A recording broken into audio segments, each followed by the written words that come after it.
So my name is Victor Macias, and I believe that I've been an entrepreneur since kindergarten. I was that kid that would walk door to door, uh, buying big bags of candy, selling the individual pieces door to door. And first generation born here in the US. And I love growth, I love expansion, and I feel that entrepreneurship is an outlet for that. Right? I'm a painter, and business is my canvas. So I grew up in Orange County, California. And when I say I feel like I grew up with it, is because my parents immigrated here from the US. I'm the first generation born in the US. And as a kid, we didn't have a lot. So if I would ever go up to my dad and ask him for money for a toy or something, he'd say, "Son, find a way to go out and make it." So at that age, I did. I'd be the kid that would have the push mower, or I washed cars, or I started a babysitting business, like whatever it took to create something myself. And it was very empowering because it was up to me to figure it out. All right. It wasn't about external circumstances. I could control that. And as a kid, I'm blessed that I had parents that were really supportive, and they're like, "Sure, son, you want to fly to the moon? Go ahead. You want to be a president? Go ahead." And that's where a lot of it started. So, one of my characteristics is that I'm very impatient, right? So as I was going to school, as I had these day jobs, I always had these, I guess now people call them side hustles, but I always had a project that I was working on. And if I was in entrepreneurship, like in a marketing class, I was implementing what I was learning in the book in my actual business, right? I was always doing things on the side, and it's those things that I did on the side that really became some of my larger, bigger projects. But just I loved the ability to just create. I loved the ability to be able to build, and sometimes working a traditional job with a lot more, let's say, bureaucracy, it provided a great outlet. I didn't know any entrepreneurs growing up at all. Like in my circles, there were no business owners. There were very few people that had high level positions at corporate jobs.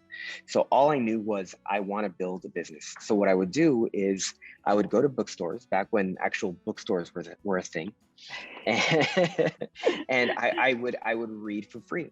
So I would get books on old entrepreneurs, on Rockefeller, and what did they do? How did they think? And by that same vein, I tapped into the internet, right? So in seventh grade, I learned how to build websites and how to launch like my first product. And that's because I didn't have a lot of resources. And all it took was an idea. All it took was creativity. All it took was time. That was kind of my entry in it, and kind of just finding ways to be resourceful. So, entrepreneurship is fun to build and create things, but it's very hard to relate to other people. The amount of stress that you can go through as an entrepreneur, the highs are very high, the lows are very low. And, there were times when let's say the first time I decided to do this quote unquote full time.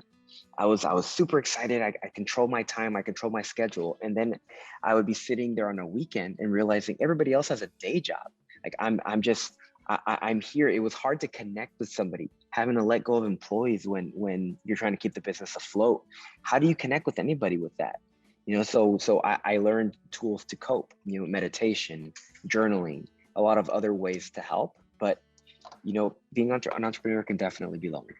One of the things that helped me was just in my circle of friends as I started to go to college, was other entrepreneurs that I met along the way. So, in junior high, I was a part of this community called, I don't think it exists anymore, but it was like the Young Entrepreneur Program or something. And it was people in seventh grade, ninth grade that were building online businesses. And we were just virtually a community for each other. So you find it along the way as you can. Mail Standard, that was actually a project that I started while I was at Cal State Fullerton, one of my inpatient businesses. And basically it started because I was a starving student. I was trying to find a way to make money. I was trying to find a way to do something else. And I remember over a weekend doing a lot of research and seeing that guys were asking these questions about grooming and style, questions that they wouldn't ask each other and they were too embarrassed to ask women. So with that, I got a community of friends to build this platform where we started answering these taboo questions in a fun way. That niche business grew into being a popular men's lifestyle website. We were getting 60, 70,000 visitors a month. I ended up traveling the world. I went to London, I went to Germany, I went all across the US. I worked with Gillette, I worked with GMC. It was when this whole influencer thing was starting. And it started as a side project. It started as something that was just fun. And that was the first time that I was actually able to leave my day job for one of my projects. And again, it all started as something of a side project. Yeah. So from then, I rolled that over into, so I decided, I would meet with a friend of mine for coffee because he was an entrepreneur as well. And we both are always into podcasts and learning and new books and things like that. And we were both on this thing at the time called the keto diet, right? And, we started seeing our bodies change. My business partner at the time convinced me to do it. And I lost like 40 pounds, like melted off. And we're like, you know what? There's something missing here. A lot of these businesses that I've started start because there's always something missing, right? Something that I'm the customer and there's something missing. So with no baking experience at all, we go into his mom's house, throw on some aprons, and we make these cookies. We make these cookies and it's great. His mom likes them, we like them, but is it a real business? Will people buy?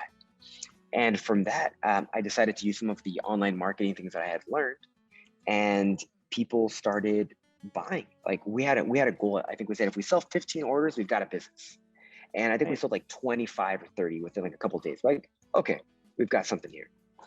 And from that, the main lesson was we took each success and we rolled it over into something else. We raised over $100,000 on Kickstarter. From that, we rolled it over into our own production. Like we had a team where we had like our own warehouse where we were going to ship product. And ultimately, we rolled that over into landing a deal on Shark Tank.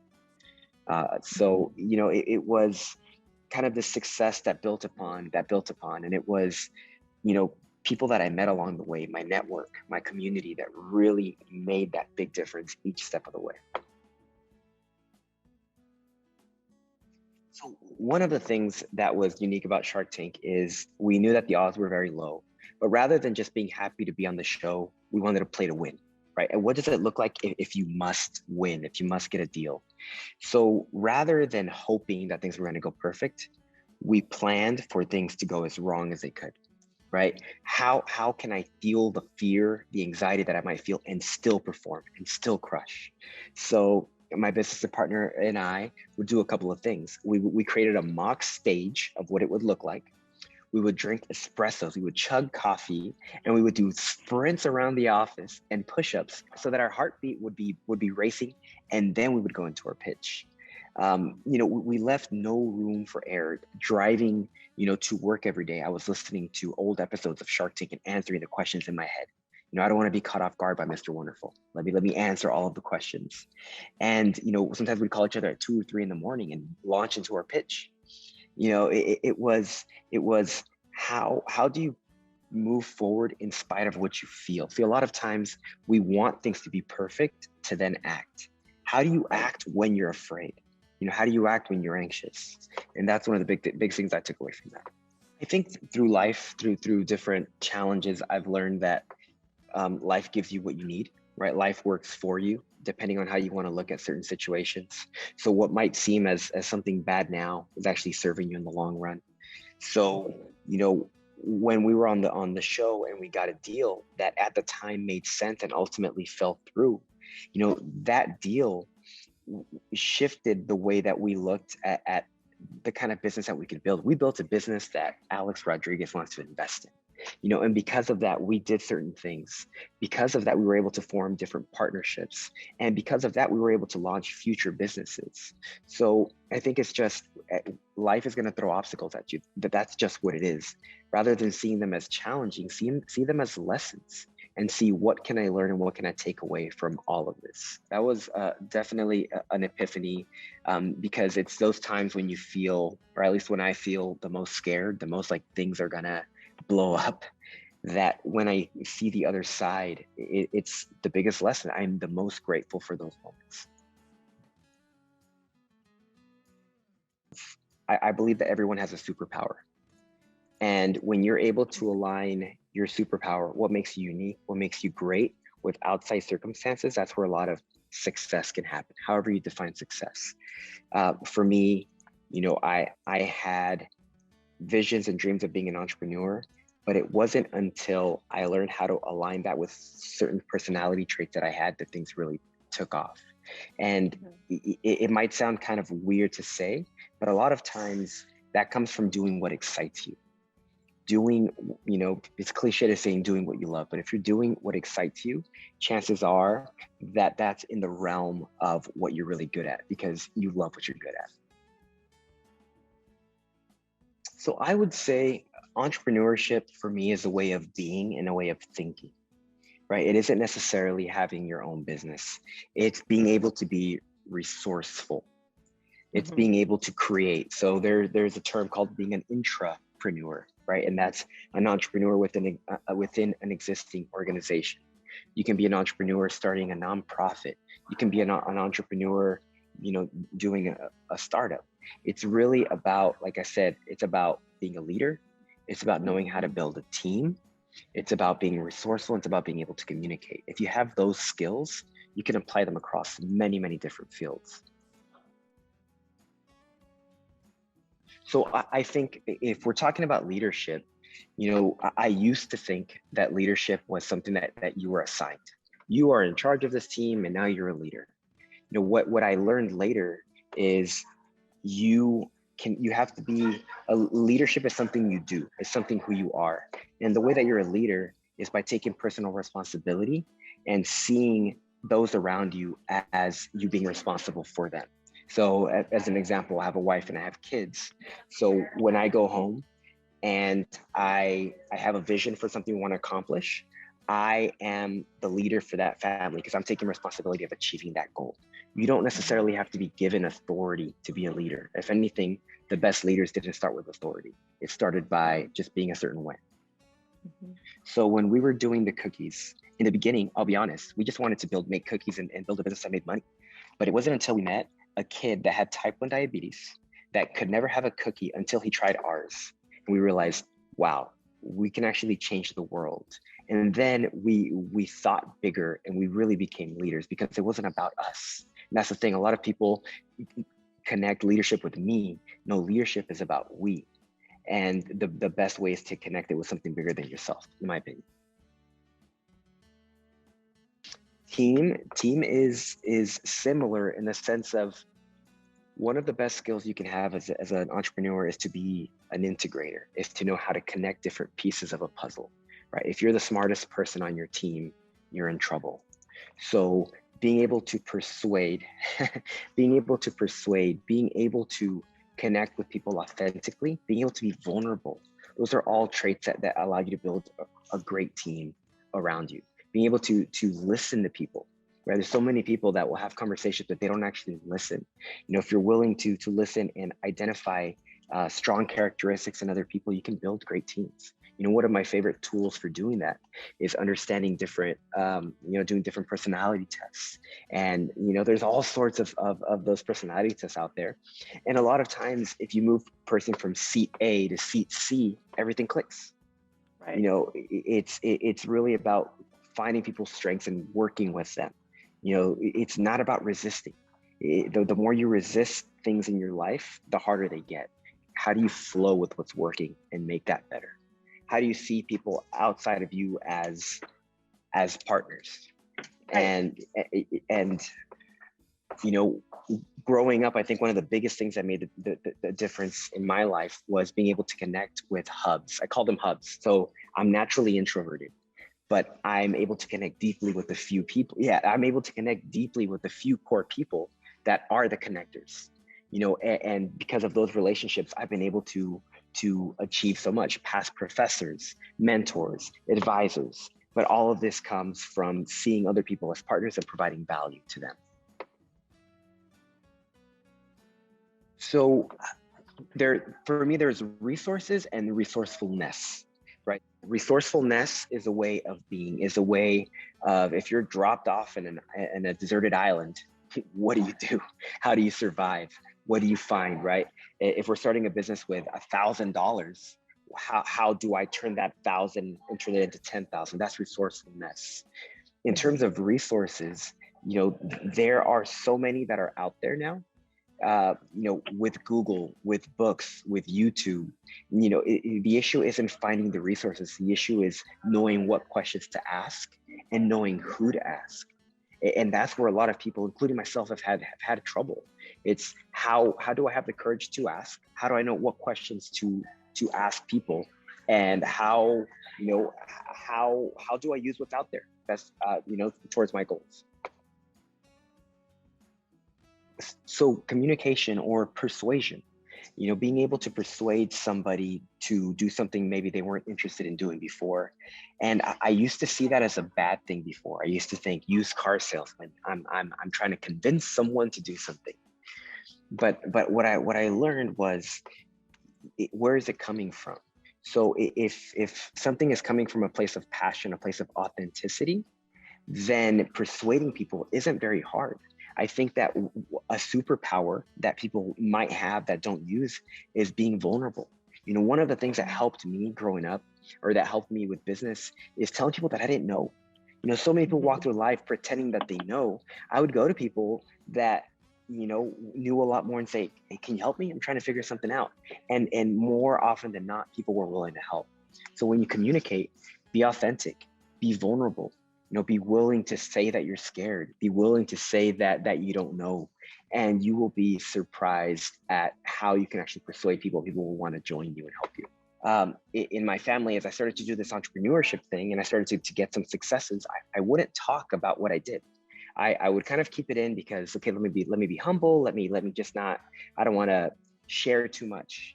But what I realized was, as things started to succeed and my cousins and people I cared about saw what I was doing, the fact that I was succeeding influenced them to want to be entrepreneurs, influenced other people. So by you owning who you are, that in itself is persuading to other people, influences other people. Just own who you are. If I was starting a new business, part one is, do people want what you're trying to sell? So many times, people have gone, and as have I, you get infatuated with an idea and then you try to sell it and you find out nobody wants what you're trying to sell. So part one is find a need, right? You want to find a need in the marketplace. And a lot of times the shortcut to that is you need to be your own customer. Find a need that you have. That's step one. Step two is you test it. Before you get funding, before you get any backing, you want to actually test if people are going to want to buy what you're trying to sell. When I was trying to launch Mail Standard, I decided to create an ebook and see if people would buy it for $9.95. They did.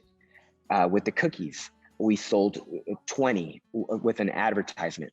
Great, they bought. It shows that there's a market. With the new project that I have, so test. Once you know that something works, then you can start building out like a roadmap and a plan. What happens a lot is people will get tied up and will use a formal business plan as a crutch, because I did. I'd say, no, I can't launch it right now because my business plan isn't ready. I can't launch it because I haven't raised $2 million. I didn't launch it because I was afraid it was going to fail.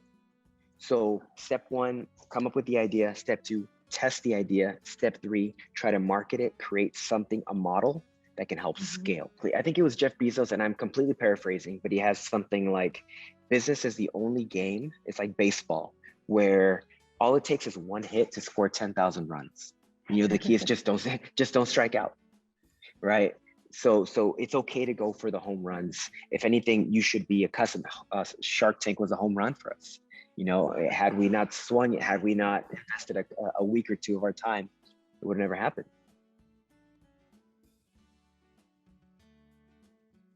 Step one, come up with an idea. Step two, test the idea, right? It's called validation. Step three is you create a model that you can scale. And you can create that model there's resources out there. There's books on how to do this, but basically you want to know, will your market buy this, and will there be a profit to get this to grow? You will learn that through scaling. After that, then you can build out your marketing plans, right? After that, you can research your market. You can research your competitors. You can see how you can position yourself differently. You can test different pricing, different messaging. After that, you can look at, how are you going to produce this on a larger scale? But because you have traction that you've built and data, it helps make those other things more successful. And from that, it's easier to get investment. When we landed our first investment from the cookies, we already had, or from Shark Tank, we already had $1 million in sales before that. Before we did the $100,000 on crowdfunding, we already had an email list of 30,000 people.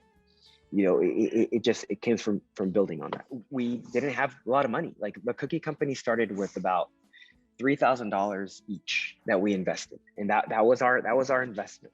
But what we did, and one of the secrets that's helped me is we pre-sold. So we made the cookies, we built a lot of goodwill in the communities by sending people free cookies, and then what we did is we said, okay, if you want early access to these cookies, you're going to have to order them ahead of time. So we built a community, and the community helped us pre-sell these cookies, which gave us a base to then do the next thing, But now if I look at starting a business, I'm going to look at, okay, can I get some funding? Where do I invest my time? Because money speeds things up, but money shouldn't be a deterrent. Cookies were started because we didn't have money. I would say that entrepreneurship, I believe, can really be achieved by anyone. I think that it's a learned skill.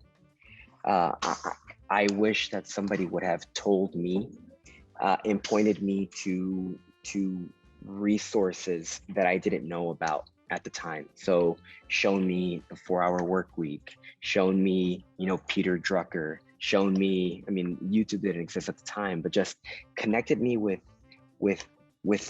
I hate to say the right people, but really, if somebody had seen potential in me and connected me with the right mentors ahead of time, I could have done it in half the time. So if somebody is interested in being an entrepreneur, I think it's the best field to choose because you're able to be creative and you're able to really make an impact in the world. And the harder you work, the more creative you are, the more successful you can be. So one of the things that I do to kind of center myself and reflect is I'll take like a quarterly retreat. So about 3 every quarter. And just to get away, meditate, explore, and just being at a place like that, there's a lot of artisans, there's a lot of like culture, new, and I come back recharged. It's incredible. Yeah, no, I find that it's helped, especially growing up with a lot of anxiety, OCD. Unplugging is actually probably the best thing I can do.